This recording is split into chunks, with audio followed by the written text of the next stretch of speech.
Waalaikumsalam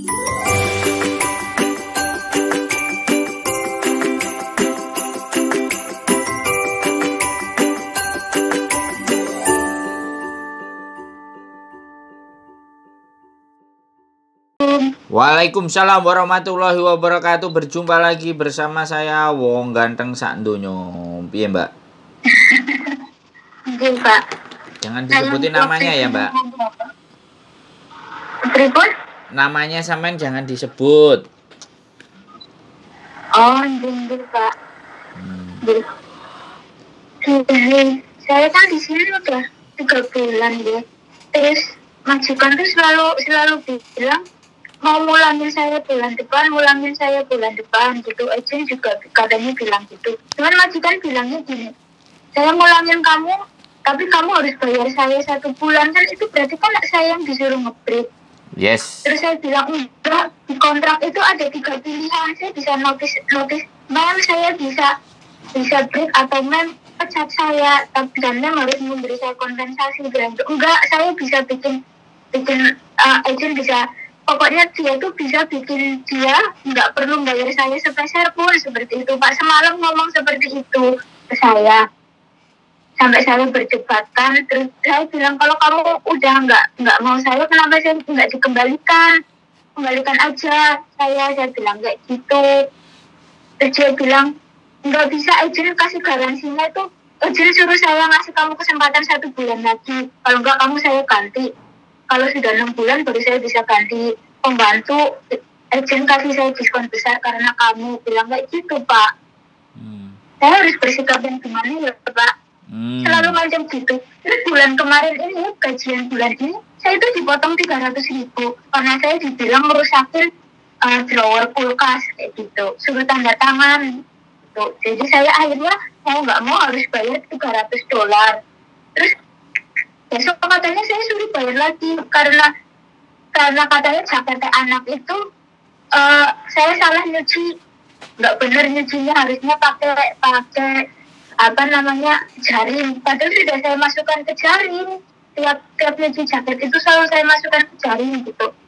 Dia tuh selalu nyari alasan biar bisa motong gaji saya gitu loh, Pak.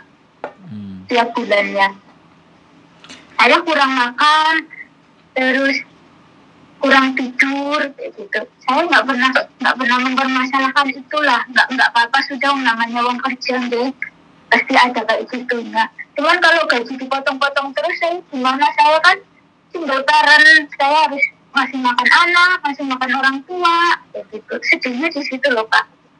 Terus dia ngancam, kalau kamu berani notice saya juga bisa ngomong ke imigrasi untuk blacklist kamu nggak akan pernah bisa pergi di sini atau kembali ke Singapura lagi kayak gitu. Yang ngomongnya seperti itu. Padahal yang sebelum saya, mbaknya juga 20 bulan di intermili. Yang sebelumnya lagi Filipina katanya malah nge-grade kayak gitu, Pak. Udah? Ceritanya udah? Udah, Pak. Nah, nek sampean udah cerita baru saya ngomong. Kan nggak boleh sampean ngomong, saya ngomong kan nggak ada yang dengerin nanti. Yang dengerin teman-teman semua netizen.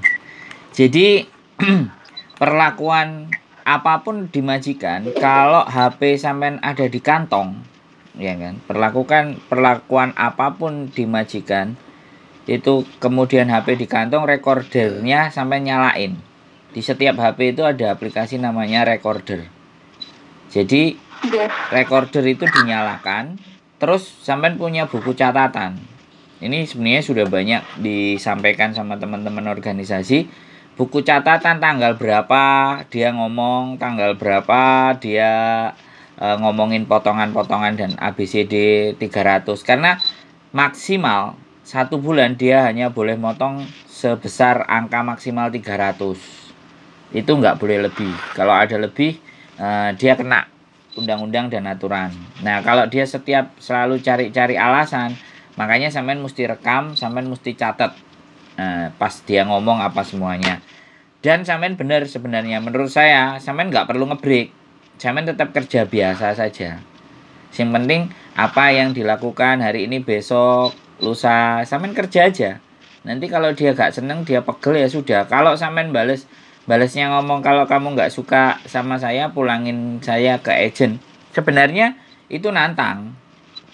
Itu nantang. Nanti kalau sudah dia mentok marahnya juga bisa dikeluarin. Tapi sampean nggak perlu takut tentang blacklist dan ABCD. Itu nggak menjadi persoalan. Yang penting sampean punya catatan-catatan itu semua. Nah, catatan-catatan itu semuanya kalau sampean mau fight ya, sampean mau ngajak ribut, saya mendukung sampean sih.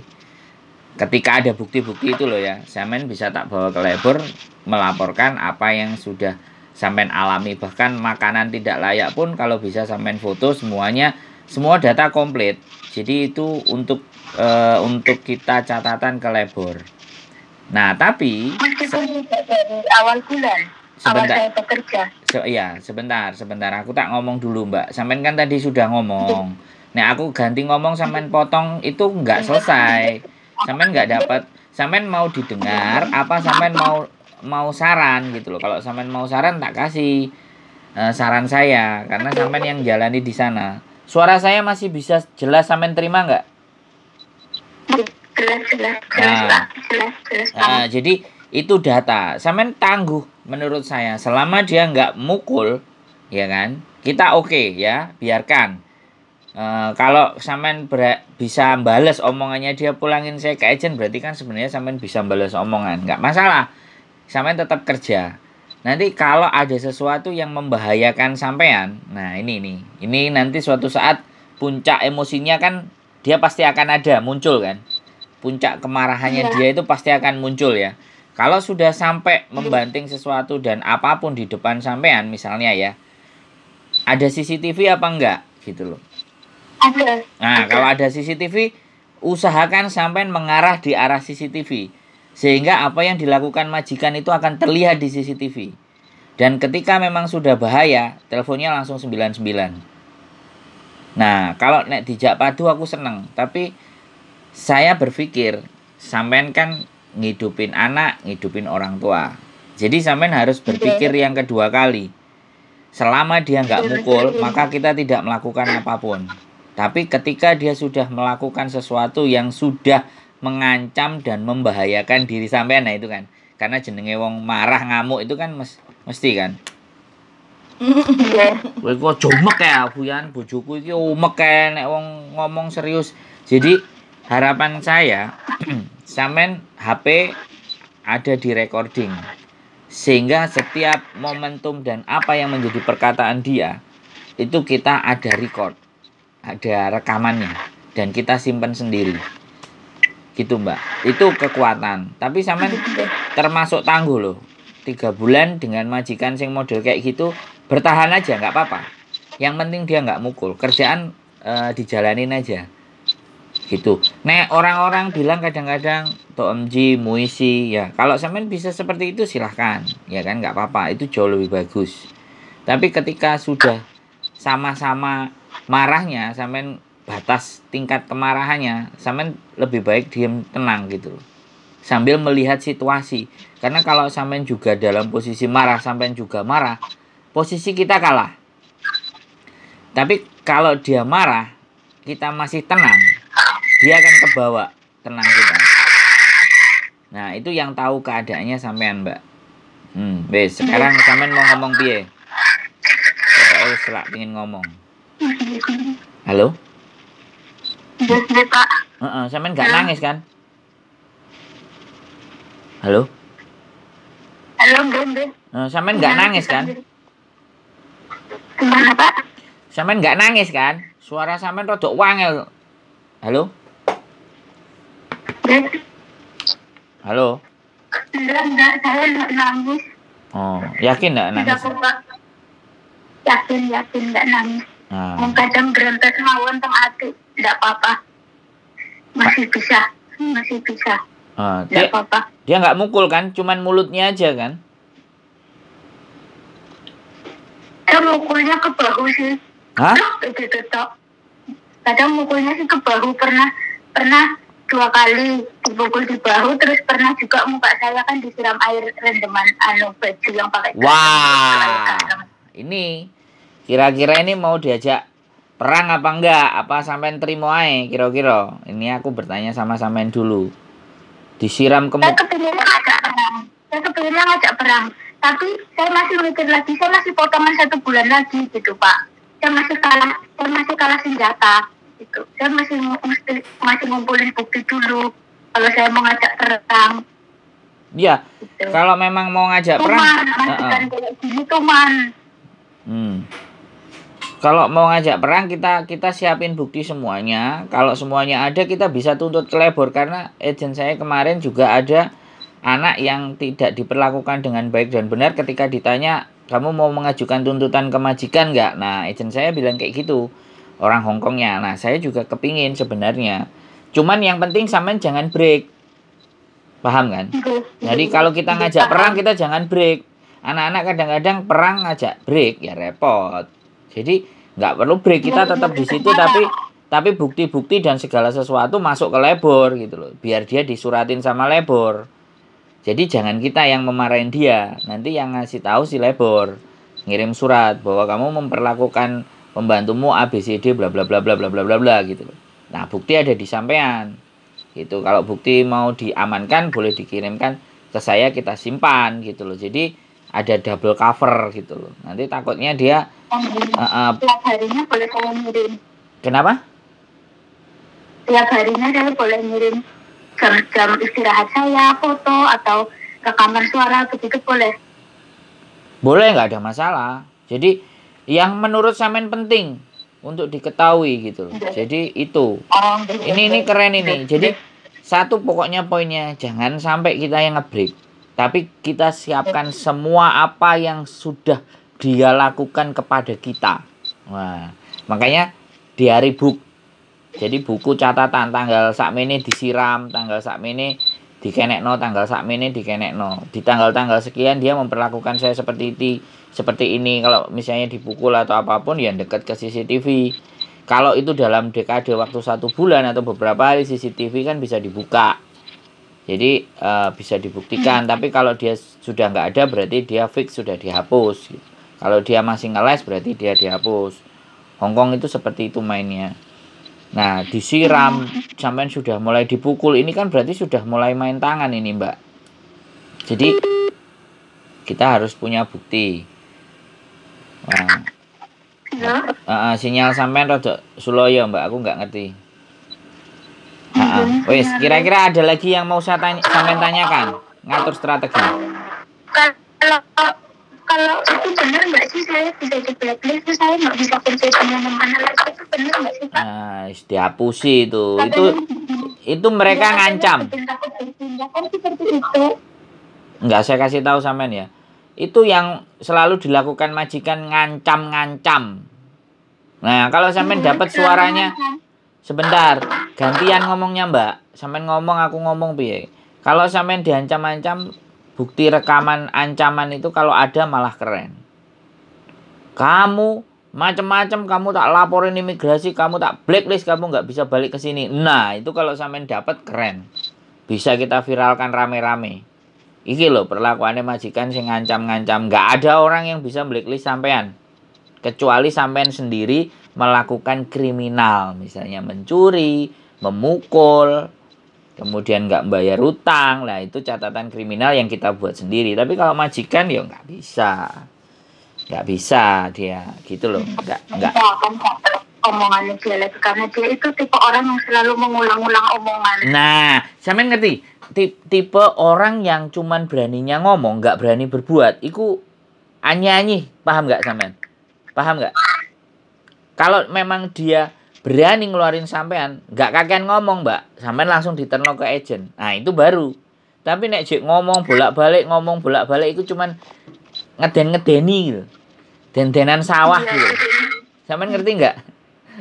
Jadi kayak memedi sawah itu loh, ngedeni manuk-manuk itu mau digoyang-goyang, terus manuke ben miber gitu kan. Lah sampean kan duduk manuk. Jadi nek didendeni yo ora wedi, lapo wedi kan gitu toh. Paham kan? Terus kira-kira apa meneh sing butuh kita omongin kira-kira menurut sampean? Enggak sih, cuma kan takut bertindak, takut bersikap karena ancaman itu. Tapi setelah tahu kalau saya nggak melakukan tindak kriminal, saya nggak bisa di blacklist, berarti kan saya masih bisa berusaha kerja lagi di sini atau di negara lain kan Pak? Ya enggak, ya masih bisa. Apa meneh ngomong Singapura ini ndak ada hubungan. Dia orang Hong Kong pakai ngomong Singapura kan juga. Bisa dilihat di paspor. Di paspor kalau kamu saya intermediate atau kamu nge-break, di paspor kan ada catatannya kalau kamu nggak kerja baik di Hong Kong. Jadi Singapura tidak akan pernah bisa menerima kamu meskipun kamu pernah 5 tahun di Hong Kong dengan rekod baik, selalu finish kontrak, ngomong kayak gitu. Ya si tanah lah, lecungi lah, singsang gitu aja. Saya nggak percaya. Saya kan pernah 5 tahun di Singapura, nggak seperti itu aturan yang saya tahu. Nah iya, lecung ya, up to you, it's okay, no problem, I'm still work in the morning until the night, ngomong gitu aja. I'm not a break kontrak, ya gitu aja. Saya tidak akan pernah break kontrak. Kalau kamu nggak suka ya silakan antar saya ke agent gitu. You can bring me to the agency, I'm no problem. But if I still work here. Kalau dia nggak akan ngusir, kamu nggak ngusir saya ya saya masih di sini. Kalau sampean diusir, nah ini kalau nanti kejadian, kalau kadang kita balesin omongannya dia kan, kita diusir nih, telepon polisi bahwa menyatakan hari ini saya diusir sama majikan saya. Wow, biar dia tahu bahwa berhadapan dengan siapa, ngono lho Mbak.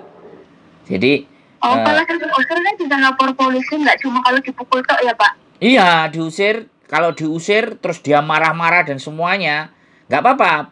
Kemasi barang-barang, taruh di ruang tengah, telepon polisi. Bentar, saya tak telepon polisi dulu. Jadi polisi datang, hari ini saya diusir sama ini majikan saya. Nah sekarang tak suruh ngecek barang-barang di sini, jangan sampai saya dituduh mencuri. Tolong dicek barang-barang. Saya pergi, jangan ada laporan kalau saya mencuri. Silahkan barang-barang saya dicek. Biarin diodaladul semuanya, silahkan. Jadi sampean ini tindakan preventif ya, karena sekali lagi bisa majikan marah, bisa majikan rame. Jadi artinya sekali lagi saya sebenarnya berpikir ketika sampean memang mau mencari uang, pikirkan itu baik-baik. Tapi saya memberikan apa yang harus kita persiapkan di saat nanti majikan sudah mulai gak seneng, wis mukul, wis ngusir atau apapun. Telepon polisi. Sebenarnya waktu disiram air itu sampean sebenarnya juga bisa. Cuman sampean sik baik hati. Sampean gak nelpon polisi. Begitu sampean nelpon polisi, sebenarnya itu gak masalah. Jadi biar dia tahu, oh hari ini tiba lapor polisi. Wah hari ini berarti pinter. Wah hari ini ngerti. Karena ya sing bisa menyelesaikan kasus kan polisi. Kita nggak perlu balas omongannya majikan kan. Hari ini saya disiram sama air, ini buktinya saya basah. Kalau kamu nggak percaya, buka CCTV ini. Karena saya nggak berhak. Yang berhak buka CCTV. Nanti pasti polisinya akan ngomong ini, ya sudah tenang. Iya kamu kasih tahu sama majikanku. Kalau apa yang dia lakukan itu bisa mengancam dia sendiri. Wow, nek sampean muni ngono tambah sadis Mbak. Aku seneng nek sampean wani. Jadi boleh nanti sampean lihat lagi ini konten saya ya di Sandro Jabrik. Nanti kalau sampean khawatir terus berpikir ulang sampean boleh. Aku berpihak di sisi sampean. Karena majikan-majikan yang seperti ini harus kita berikan pembelajaran. Oke. Wong ade niat nyambut gawe baik-baik kok aneh-aneh. Sik, iki bojoku melok ngomong apa kowe? Aku mbelo mbake nek kowe mbelo majikane ngomong. Jajal. Enggak. Mbak iki bojoku ngomong, Mbak. Saya ingin tahu Mbak ya, sampean dapat majikan ini dari PT ya? Tahu itu gimana sih? Dilempar-lempar ke situ. Di PT saya cuma 2 minggu itu numpang proses dan harus potongan 4 bulan $3.000 per bulannya. Jadi total 12.000 saya potongan. Berarti ini sampean pertama kali masuk ke Hong Kong? Pertama kali dulu saya Singapura 5 tahun, Bu. Oh, oke. Saya Singapura 5 tahun. Berarti selesai semua. Yang pertama 3 tahun, 2 tahun saya cuma mau nambah 1 tahun aja karena saya harus pulang bapak sakit. Yang kedua saya 2 tahun selesai. Pas yang waktu COVID. Berarti ini sampean resiko dapat majikan dari PT ya, yang tidak bisa interview langsung, nggak bisa sikong langsung. Jadi ya interview langsung dengan ini. Interview langsung. Saya lihat mukanya. tapi sesuai, job kerjanya itu sesuai. Job kerjanya sesuai, jaga anak 2. Gitu. Cuma yang beda Anak karakter 2. yang tidak diketahui adalah karakter aslinya kayak gitu ya. Kenyataannya. Waktu interview itu baik, suaranya halus banget. Nek caranya orang Jawa tuh orangnya halus banget. Ternyata di sini mengerikan. Oh, oke. Ya, pokoknya selebihnya karena sampean baru pertama kali di Hong Kong, otomatis kan untuk menghadapi majikan-majikan yang tidak wajar kayak gitu kan. Tadi yang disarankan bojoku itu kan sampean harus punya catatan. Setiap kali kejadian apa sampean catat dan tanda tangan kayak gitu ya. Karena itu adalah menjadi rekod nanti sampean yang bisa diperjuangkan untuk bisa turun visa untuk proses berikutnya kayak gitu. Kalau memang majikan ibaratnya yang kelebihan, contoh kayak sampai disiram air, terus kayak dipukul, kayak bertindak yang istilahnya mengganggu fisik sampean kayak gitu kan, ya nggak apa-apa, sampean segera aja telepon ke polisi supaya sampean ada bukti bahwa majikan itu ibaratnya memperlakukan sampean itu tidak wajar, tidak layak kayak gitu loh Mbak. Kekerasan fisik terutama. Kalau kekerasan suara itu orang Hongkong itu udah biasa kayak gitu ya. Kekerasan fisik sampai nyiram air, terus mukul kayak gitu kan. Nah, itu sudah kekerasan fisik kayak gitu. Terus semua bukti apapun itu sampean paling tidak harus ada akurat foto atau rekaman suara kayak gitu. Mbuh piye carane, karena itu yang bisa memperjuangkan sampean nanti kalau ganti majikan bisa turun atau tidak visanya. Karena kan majikan wis ngomong sama sampean toh mau memblacklist sampean kan dengan catatan buruk kayak gitu kan. Kayak gitu. Sampean juga harus ada bandingnya. Jadi sampean harus punya catatan juga, bukti rekaman suara dan bukti kalau bisa ada rekaman physically juga nggak apa-apa, menyatakan bahwa sampean itu diperlakukan tidak baik kayak gitu aja sih. Kekhawatiran sampean kan takut karena di blacklist kayak gitu kan? Masih potongan juga, saya masih 1 bulan potongan. Nanti dia ngomongnya saya di blacklist, saya nggak bisa nyari kerja lagi. Gitu. Jadi cara mengatasinya ya seperti itu, kayak gitu aja sih Mbak kalau dari saya. Kalau sampean ada catatan dan semuanya, nanti kalau libur bolehlah kita ketemu. Kalau bisa libur hari biasa tambah enak. Jadi catatan itu kita kumpulin, kita siapin strategi. Karena nggak ada banyak orang yang berani Mbak. Kalau sampean berani aku seneng. Jadi buat role model. Role model itu contoh. Bukan contoh yang nggak baik, tapi contoh kita nggak ngebreak. Kita bikin laporan ke labor nggak ada masalah. Tapi yang penting kan kita nggak ngebreak. Kita masih ada di majikan itu, tapi kita juga nyodorin laporan gitu loh. Nah, itu yang keren.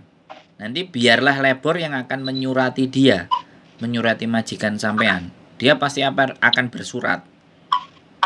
Dengan bukti-bukti sampean yang ada, mereka akan ngirim surat dan akan memperingatkan atau ngasih tahu. Ini kena opo cecemu, kok laporan karo aku ngene, mbok apa no, pasti akan kayak gitu. Ya. Halo? Halo, Mbak? Nomor HP sampean tak note ya, tak catat ya. Kita masih in progress ini. Karena sampean masih mau berjuang soalnya. Ya, WhatsApp tak tulisi dalam pengawasan. Di nomorku tak tulisi dalam pengawasan. Jadi kalau dalam pengawasan berarti sampean kalau sewaktu-waktu WA, sewaktu-waktu ngabari saya harus konsen. Oke? Ada lagi yang ada lagi?